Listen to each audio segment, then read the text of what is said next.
Por lo demás, hermanos míos, fortaleceos en el Señor y en la fuerza de su poder. Vestíos de toda la armadura de Dios, para que podáis estar firmes contra las acechanzas del diablo.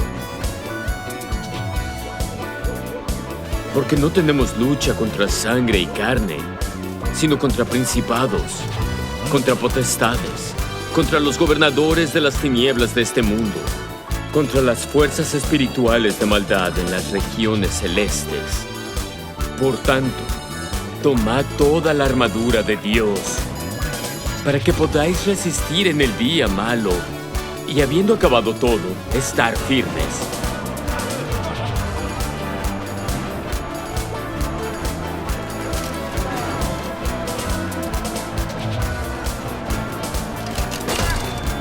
Estad pues firmes, ceñidos vuestros lomos con la verdad, y vestidos con la coraza de justicia, y calzados los pies con la preparación del evangelio de paz. Sobre todo, tomad el escudo de la fe, con el que podáis apagar todos los dardos de fuego del maligno.